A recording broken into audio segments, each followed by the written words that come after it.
Hello dears, welcome to Edufix academy.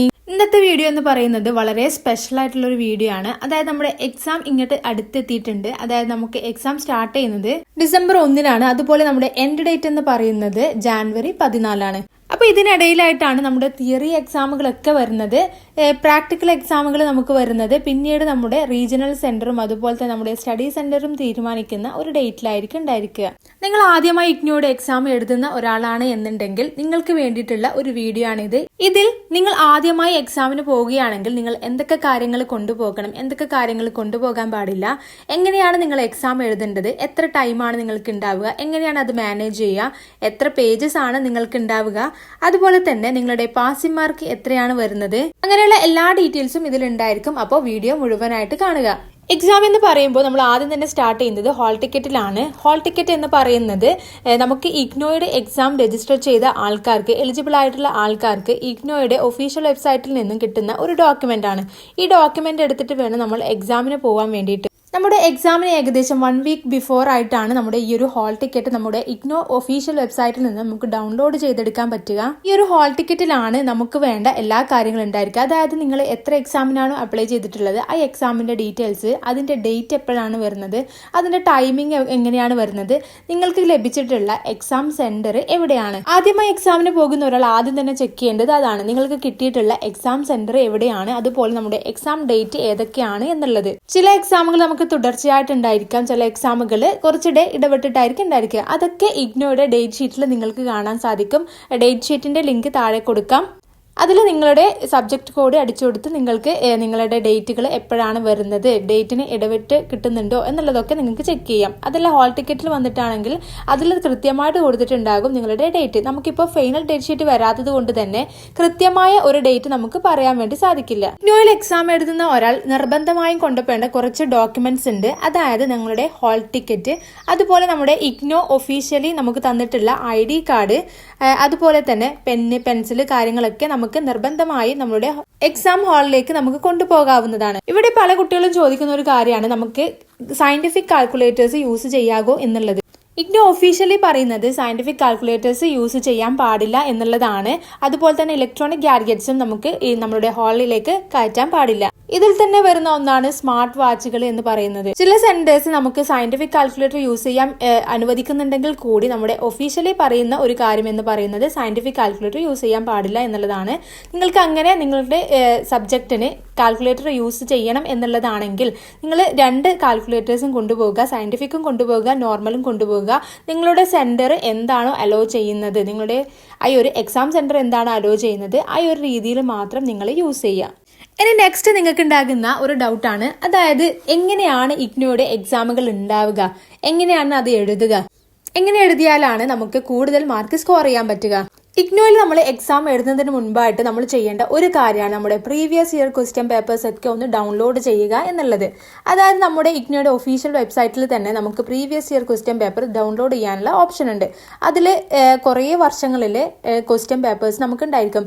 അതിൽ ഏകദേശം നിങ്ങൾ 5 വർഷങ്ങളിലെ പേപ്പേഴ്സ് നിങ്ങൾ അനലൈസ് ചെയ്ത് അതിൽ റിപ്പീറ്റഡ് ആയിട്ട് വന്നിട്ടുള്ള, അതുപോലെ തന്നെ നമുക്ക് എല്ലാ വർഷവും ചോദിക്കുന്ന തരത്തിലുള്ള ക്വസ്റ്റ്യൻസ് ഒക്കെ ഉണ്ടായിരിക്കും.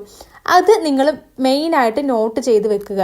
ഇനി നിങ്ങളുടെ ക്വസ്റ്റ്യൻ പേപ്പർ എന്ന് പറയുന്നത് ഇപ്പൊ അടുത്തായിട്ട് വന്നിട്ടുള്ള കോഴ്സസ് ആണ് നിങ്ങൾ സെലക്ട് ചെയ്തിട്ടുള്ളത് എന്നുണ്ടെങ്കിൽ പ്രീവിയസ് ക്വസ്റ്റ്യൻ പേപ്പേഴ്സ് നമുക്ക് അധികം ഉണ്ടായിരിക്കില്ല. അങ്ങനെ ആകുമ്പോൾ നിങ്ങൾ ചെയ്യേണ്ടത് നിങ്ങളുടെ അസൈൻമെന്റ് ക്വസ്റ്റ്യൻസ് ഉണ്ടായിരിക്കും. ആ ഒരു അസൈൻമെന്റ് ക്വസ്റ്റ്യനും നിങ്ങൾ പ്രിപ്പയർ ചെയ്യുക എന്നുള്ളതാണ്. എന്തായാലും നിങ്ങൾക്ക് പാസ് ചെയ്യാനുള്ള മാർക്ക് ഇതിൽ നിന്ന് നിങ്ങൾക്ക് ലഭിക്കും. ഇഗ്നോയിൽ റിപ്പീറ്റഡ് ക്വസ്റ്റ്യൻസ് അധികം വരാറുള്ളത് കൊണ്ട് തന്നെ നിങ്ങൾ ഈ ഒരു കാര്യം എന്തായാലും ചെയ്യേണ്ട ഒന്നാണ്. ഇതിൽ തന്നെ കുറെ പേര് ചോദിക്കുന്ന ഒരു കാര്യമാണ്, നമ്മുടെ ഇഗ്നോയിൽ ക്വാളിറ്റിയിലാണോ കാര്യം അതല്ല ക്വാണ്ടിറ്റി ാണോ, അതായത് പേജ് കുറെ ഉണ്ടായാലാണ് നമുക്ക് കൂടുതൽ മാർക്ക് ലഭിക്കുക, അതല്ല നമ്മൾ നല്ല രീതിയിൽ നല്ല അറിയുന്ന ആൻസേഴ്സ് കുറച്ച് എഴുതിയാലാണോ നല്ല മാർക്ക് കിട്ടുക, ഓൺ വേർഡ്സിൽ എഴുതിയാലാണോ നല്ല മാർക്ക് കിട്ടുക എന്നുള്ളത്. ഇവിടെ പറയാനുള്ളത് എൻ്റെ ഒരു എക്സ്പീരിയൻസ് വെച്ച് പറയുകയാണെങ്കിൽ ഇഗ്നോയിൽ നമുക്ക് വെറുതെ മാർക്ക് ലഭിക്കുന്നു എന്ന് പറയുന്നത് വെറുതെയാണ്. നമ്മൾ എഴുതുന്ന കണ്ടന്റും അതുപോലെ തന്നെ നമ്മുടെ ഈ ഒരു പേപ്പറിന്റെ എണ്ണവും ഒരുപോലെ തന്നെ പ്രാധാന്യമുണ്ട്. ഒന്നും പ്രിപ്പയർ ചെയ്യാതെ തന്നെ ഇഗ്നോയിൽ പാസ്സാകാമെന്ന് നിങ്ങൾ വിചാരിക്കരുത്. കാരണം ഇഗ്നോയിലെ പേപ്പേഴ്സുകളൊക്കെ നന്നായിട്ട് തന്നെ ഇവാലുവേഷൻ ചെയ്യുന്ന ഒരു പേപ്പറാണ്. ഇഗ്നോയിലെ ആൻസർ ഷീറ്റ് എന്ന് പറയുന്നത് ഒരു ബുക്ക്ലെറ്റ് ആയിട്ടാണ് ഉണ്ടാവുക. അതിൽ ഏകദേശം 25 പേജസ് ആണ് നമുക്ക് ഉണ്ടായിരിക്കുക. അതായത് നമ്മുടെ ഒരു പേപ്പർ എന്ന് പറയുമ്പോൾ നമുക്ക് 2 പേജസ് ആണ് ഉണ്ടായിരിക്കുക. ഇതുപോലെയുള്ള 25 പേജിന്റെ ബുക്ക്ലെറ്റ് മാത്രമാണ് നമുക്ക് ഉണ്ടായിരിക്കുക.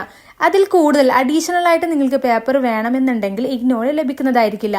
ഈ ഒരു 25 പേജസിലായിരിക്കണം നിങ്ങൾ 100 മാർക്കിന്റെ ക്വസ്റ്റ്യൻ ആണെങ്കിലും അതുപോലെ തന്നെ 50 മാർക്കിന്റെ ക്വസ്റ്റ്യൻ ആണെങ്കിലും ഈ ഒരു സെയിം ബുക്ക്ലെറ്റ് തന്നെയാണ് നിങ്ങൾക്ക് കംപ്ലീറ്റ് ചെയ്യാനുണ്ടാവുക. അതുകൊണ്ട് തന്നെ ഇഗ്നോ എക്സാം എന്ന് പറയുന്നത് നിങ്ങൾ എത്രത്തോളം പഠിച്ചു എന്നതിലല്ല, നിങ്ങൾ എങ്ങനെയാണ് ആ ഒരു കാര്യം പേപ്പറിൽ മാനേജ് ചെയ്യുന്നത്, അതുപോലെ ടൈം മാനേജ് ചെയ്ത് നിങ്ങൾക്ക് എങ്ങനെയാണോ എഴുതാൻ പറ്റുന്നത് അതൊക്കെ അനുസരിച്ചായിരിക്കും നിങ്ങൾക്ക് മാർക്ക് ഉണ്ടായിരിക്കുക. അപ്പൊ കൃത്യമായിട്ട് പറയുകയാണെങ്കിൽ നമ്മളുടെ ഇഗ്നോ എക്സാം ടൈമും അതുപോലെ തന്നെ പേപ്പറും മാനേജ് ചെയ്യേണ്ട ഒരു തരം മത്സരം തന്നെയാണ്. അപ്പൊ ഇനി നമുക്ക് ഇഗ്നോ എക്സാമിൽ നിങ്ങൾ എങ്ങനെയാണ് ഒരു 100 മാർക്കിന്റെ ക്വസ്റ്റ്യന് എങ്ങനെയാണ് നിങ്ങൾ ടൈം മാനേജ് ചെയ്യേണ്ടത്, അതുപോലെ തന്നെ പേപ്പർ എത്രത്തോളം എഴുതണം എന്നുള്ളത് കൃത്യമായിട്ട് പറയാം. ആദ്യം തന്നെ നോക്കേണ്ടത് നിങ്ങളുടെ ക്വസ്റ്റ്യൻ പാറ്റേൺ എങ്ങനെയാണ് എന്നുള്ളതാണ്. അതിനാണ് പ്രീവിയസ് ഇയർ ക്വസ്റ്റ്യൻ പേപ്പർ നിങ്ങളോട് അനലൈസ് ചെയ്യാൻ പറയുന്നത്. അതിലുണ്ടായിരിക്കും നിങ്ങൾ എങ്ങനെയൊക്കെയാണ് എക്സാം നിങ്ങൾക്ക് വരുന്നത് എന്നുള്ളത്. അതായത് 20 മാർക്കിന്റെ 5 ക്വസ്റ്റ്യൻ ആയിട്ടാണോ നിങ്ങളുടേത് വരുന്നത്, അതല്ല എങ്കിൽ സെപ്പറേറ്റ് സെക്ഷൻ ആയിട്ടാണോ ക്വസ്റ്റ്യൻ വരുന്നത്, അതൊക്കെ നിങ്ങൾ ആദ്യം തന്നെ നോക്കി വെക്കുക.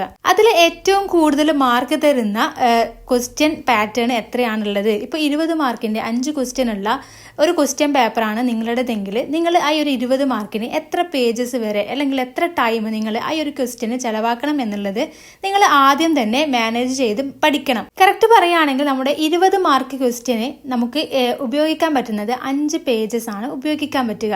അതായത് 2 പേപ്പറും അതിന്റെ കൂടെ തന്നെ ഒരു പേജും അത്രയും ഫില്ലാക്കിയാലാണ് നമുക്ക് 20 മാർക്കിന്റെ ഒരു ക്വസ്റ്റ്യന് നല്ല രീതിയിൽ നമുക്ക് എഴുതാൻ പറ്റുക.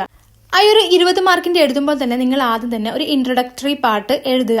ഇപ്പോൾ ഒരു സയന്റിസ്റ്റിനെ കുറിച്ചൊക്കെയുള്ള വിവരണങ്ങളാണ് ചോദിച്ചിട്ടുള്ളത് എങ്കിൽ അല്ലെങ്കിൽ അവരുടെ തിയറീസ് ആണ് ചോദിച്ചിട്ടുള്ളത് എങ്കിൽ ആദ്യം തന്നെ ആ ഒരു വ്യക്തിയെക്കുറിച്ച് നിങ്ങൾ കുറച്ച് പറയുക.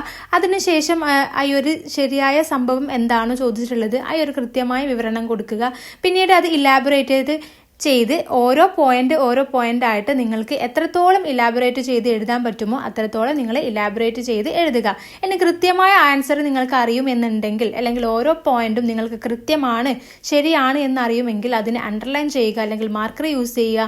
അങ്ങനെ അത് എടുത്തു കാണിക്ക വിധത്തിൽ നിങ്ങൾ എഴുതുക. അതുപോലെ തന്നെ അതിന്റെ കൺക്ലൂഷൻ പാർട്ടിൽ നിങ്ങൾക്ക് അറിയുന്ന കാര്യങ്ങൾ അല്ലെങ്കിൽ നിങ്ങൾക്ക് അതിനെക്കുറിച്ചുള്ള ഒപ്പീനിയൻ കൂടി നിങ്ങൾ പ്രസന്റ് ചെയ്യുകയാണെങ്കിൽ നല്ല സ്ട്രക്ചേർഡ് ആയിട്ടുള്ള ഒരു ആൻസർ തന്നെ അവർക്ക് ലഭിക്കും. അങ്ങനെയാകുമ്പോൾ നല്ലൊരു മാർക്ക് തന്നെ നിങ്ങൾക്ക് ലഭിക്കാൻ കാരണമാകും. ഇനി ഇതിൽ 10 മാർക്കിന്റെ ക്വസ്റ്റ്യൻ ആണെങ്കിൽ ഏകദേശം 2.5 പേജ്. അങ്ങനെ നിങ്ങളുടെ മാർക്കിനനുസരിച്ച് നിങ്ങൾ നിങ്ങളുടെ പേപ്പർ മാനേജ് ചെയ്യുക. അതായത് നമുക്കുള്ളത് 25 പേജാണുള്ളത്. ആ ഒരു 25 പേജിനെ നിങ്ങളുടെ മാർക്കിനനുസരിച്ച് നിങ്ങളുടെ ക്വസ്റ്റ്യൻ പേപ്പറിന്റെ പാറ്റേൺ അനുസരിച്ച് നിങ്ങൾ തരംതിരിക്കുക. ഇപ്പോൾ 20 മാർക്കിന്റെ ക്വസ്റ്റ്യൻ ആണെങ്കിൽ അതിന് പേപ്പർ കൊടുക്കുക. അതായത് നമുക്ക് 5 പേജസ് കൊടുക്കുക. അതിനനുസരിച്ച് ബാക്കിയുള്ളതിന്റെ മാർക്ക് കൂടി അനുസരിച്ച് നിങ്ങളുടെ പേപ്പർ നിങ്ങൾ മാനേജ് ചെയ്യുക. ഇതുപോലെ നിങ്ങളുടെ എല്ലാ ക്വസ്റ്റ്യനും ആ ഒരു സ്ട്രക്ചർ അനുസരിച്ച് ഇത്ര മാർക്കിന് ഇത്രയാണ് പേപ്പർ കൊടുക്കേണ്ടത് എന്നുള്ളത് നിങ്ങൾക്ക് ഓൾറെഡി നിങ്ങളുടെ മൈൻഡിൽ ഉണ്ടെങ്കിൽ നല്ല രീതിയിൽ തന്നെ സമയം കറക്റ്റ് ആക്കിയിട്ട് നിങ്ങൾക്ക് എഴുതാൻ സാധിക്കും. പേപ്പർ പോലെ തന്നെ പ്രാധാന്യമുള്ള ഒന്നാണ് നമ്മുടെ ടൈം എന്ന് പറയുന്നത്. എക്സാം എഴുതുമ്പോൾ നമ്മൾ ചെയ്യുന്ന ഒരു മിസ്റ്റേക്ക് ആണ്. അതായത് നമുക്ക് അറിയുന്ന ക്വസ്റ്റ്യന്റെ ആൻസേഴ്സ് നമുക്ക് എത്രയാണ് എഴുതുന്നത് എന്നതിന് ഒരു കണക്കുണ്ടായിരിക്കുകയില്ല. അതിന് കുറേ സമയം നമ്മൾ ചെലവഴിക്കും. അങ്ങനെ ചെലവഴിക്കുമ്പോൾ നമുക്ക് ബാക്കിയുള്ള ക്വസ്റ്റ്യൻസ് അറ്റൻഡ് ചെയ്യുവാനുള്ള ഒരു ടൈമാണ് ഇവിടെ പോകുന്നത്. നമുക്ക് ചില എക്സാമുകൾ 2 മണിക്കൂറായിരിക്കാം ഉണ്ടായിരിക്കുന്നത്, ചില എക്സാമുകൾ നമുക്ക് 3 മണിക്കൂറായിരിക്കും. അപ്പോൾ നിങ്ങളുടെ ക്വസ്റ്റ്യൻ പേപ്പറിൽ എത്ര മണിക്കൂറാണ് നിങ്ങളുടെ എക്സാം എന്നുള്ളത് കൊടുത്തിട്ടുണ്ടാവും. അപ്പോൾ അത് നിങ്ങൾ കാൽക്കുലേറ്റ് ചെയ്തിട്ട് നിങ്ങളുടെ ഓരോ മാർക്കിനും എത്ര മണിക്കൂർ വരെ എത്ര ടൈം വരെ നമുക്ക് കൊടുക്കാൻ കഴിയും എന്ന് നിങ്ങൾ ആദ്യം തന്നെ പ്ലാൻ ചെയ്യുക. കൂടുതൽ മാർക്ക് ക്യാരി ചെയ്യുന്നതിന് കൂടുതൽ സമയം കൊടുത്തിട്ട് വേണം നിങ്ങൾ എക്സാം എഴുതുവാൻ വേണ്ടിയിട്ട്. ഇനി അടുത്തതായി നമുക്ക് നമ്മുടെ പാസിംഗ് മാർക്ക് എത്രയാണെന്ന് നോക്കാം. ഇഗ്നോയിൽ നമുക്ക് അസൈൻമെന്റും അതുപോലെ തന്നെ നമ്മുടെ ടേം ആൻഡ് എക്സാമിനേഷൻ വളരെ ഇമ്പോർട്ടന്റ് ആണ്. അതുകൊണ്ട് തന്നെ ഇത് രണ്ടിനും വെവ്വേറെ തന്നെ നമ്മൾ പാസ്സാവേണ്ടതുണ്ട്. നിങ്ങളൊരു UG പ്രോഗ്രാം ആണ് നിങ്ങൾ എക്സാം എഴുതിയിട്ടുള്ളത് എന്നുണ്ടെങ്കിൽ നിങ്ങൾക്ക് അതിൽ പാസ് മാർക്ക് വേണ്ടത് 35% ആണ്. അതായത് നിങ്ങളുടെ ക്വസ്റ്റ്യൻ പേപ്പർ 50 മാർക്കിൻ്റെതാണെങ്കിൽ അതിൽ 18 മാർക്ക് ഉണ്ടെങ്കിലാണ് നിങ്ങൾ പാസ്സാവുക. ഇനി 100 മാർക്കിൻ്റെതാണെങ്കിൽ അതിൽ 35 മാർക്ക് ഉണ്ടെങ്കിലാണ് നിങ്ങൾ പാസ്സായി എന്ന് പറയാൻ പറ്റുക.